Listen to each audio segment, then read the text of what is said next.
Today, we're diving into Stoicism, a vast and ancient school of thought that emerged in the 3rd century BCE after the time of Socrates, Plato, and Aristotle. It's a philosophy that has endured for centuries, evolving, adapting, and sometimes even being distorted. The challenge with exploring a philosophy like this is knowing where to start. Stoicism isn't just an abstract system of thought. It's what you could call a total philosophy. It's both theoretical and practical, concerned not only with understanding the world, but also with guiding action within it.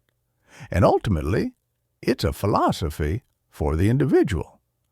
I'm going to approach this through a few key ideas and quotes, drawn from memory. This won't be a rigid academic lecture, more like a conversation, giving you paths to explore further on your own. A common way to summarize Stoicism comes from a core principle. There are things that depend on us and things that do not depend on us. This is the first mental separation a Stoic makes, recognizing the limits of human power and individual control. Some things are within our control, choosing to work toward success, seeking truth, acting with integrity. Others are not, being born tall, strong, or beautiful, the place and time of our birth, the random strokes of fortune or misfortune. Of course, the line between these can feel blurry. Can't we work to become wealthy? In some cases, yes. But the Stoic point is broader. Even when we influence outcomes, we never control them entirely. Recognizing that distinction is the first step toward humility. Humility here doesn't mean self-deprecation. It means accepting our finiteness. If we set impossible goals or cling to desires beyond our reach, frustration is inevitable. If I long for what is impossible, I suffer.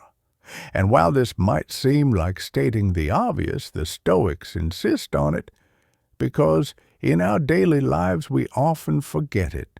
We act as though some things are in our control when they aren't. Take death, for example. We all know life is finite, yet when a loved one dies, we resist accepting it. For a Stoic, grief over death, while human, is also a kind of logical error. Death is the essence of being human, to be born, to live, and to die. Accepting it fully is part of living wisely. This acceptance is not about cold indifference, but about freeing ourselves from needless suffering. Epicurus said, "To learn to live is to learn to die." And if death is a law of nature, resisting it is like resisting gravity. Pointless.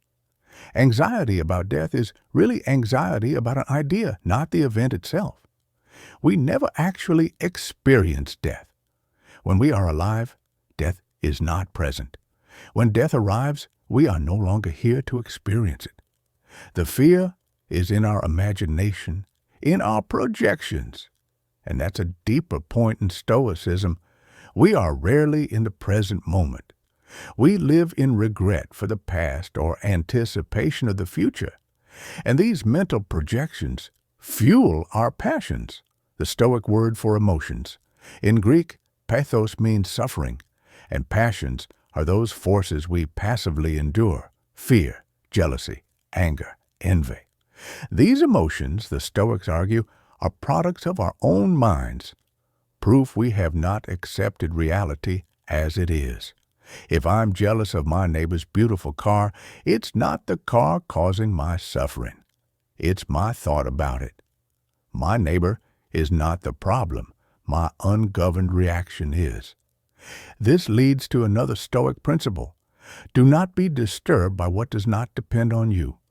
All emotions, they claim, are irrational because they do not solve the problem that caused them.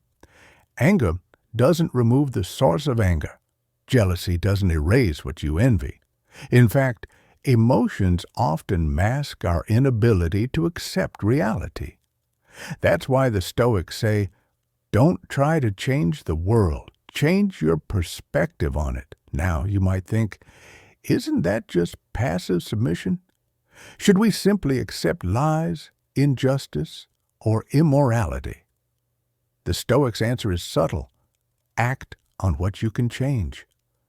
Grant me the strength to change what can be changed, as the idea goes, but also the wisdom to know when it's beyond you.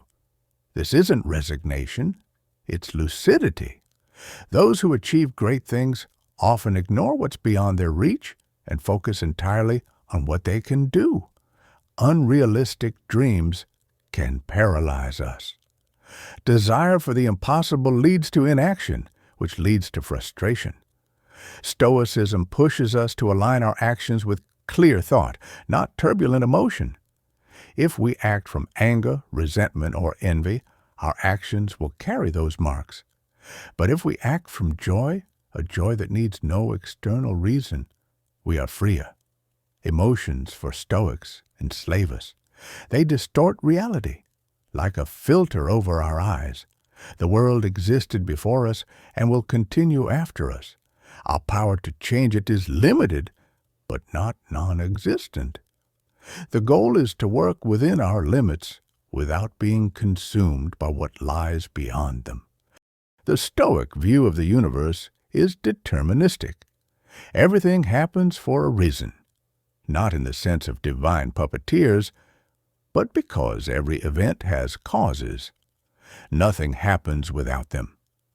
Understanding a cause doesn't mean excusing an act morally, but it means recognizing that it could not have been otherwise given its conditions. Even coincidences are illusions of perspective. If we could see all the causes in play, like watching a city from above and predicting exactly where two people will cross paths, nothing would surprise us. For the Stoic, nothing is astonishing, because everything follows logically from what came before. If the universe is rational, and we are part of it, then our freedom lies in aligning ourselves with that rationality. The less we are ruled by emotion, the freer we become. And freedom, for the Stoic, is the path to happiness. Happiness is not the satisfaction of desire. In fact, it's the opposite. Desire means lack, and if my happiness depends on getting what I want, I am never free. To stop desiring is to stop depending on what is outside me. Epictetus, a former slave and great Stoic, told the story of someone trying to break his arm. He calmly warned, "You're going to break it." And when it snapped, he said, "See, I told you." The complete Stoic ideal is to remain in pure observation without emotional disturbance, a state hard to reach, but not impossible. Meditation, for example, was one practice they valued, focusing the mind inward, away from bodily impulses. To sum up, there are things within our control and things beyond it. Our task is to stop depending on what lies beyond it. The Stoic universe runs on immutable laws. Fate is not an enemy. It is simply the structure of reality.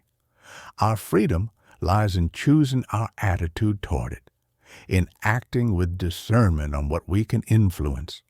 Stoicism today is often absorbed into self-help and personal development, but its roots run far deeper than motivational tips. True Stoicism is about mastering the self through understanding the world, because you cannot truly accept what you have not understood. Read Marcus Aurelius's Meditations, and you may feel a strange calm growing as you turn the pages, as if the quiet, relentless logic aligns something inside you. And when you reach that state, you'll see what the Stoics meant. From a rational point of view, everything has its reason, and if life is not limited to reason alone, there's no reason for it to be a long chain of suffering. Thank you for listening.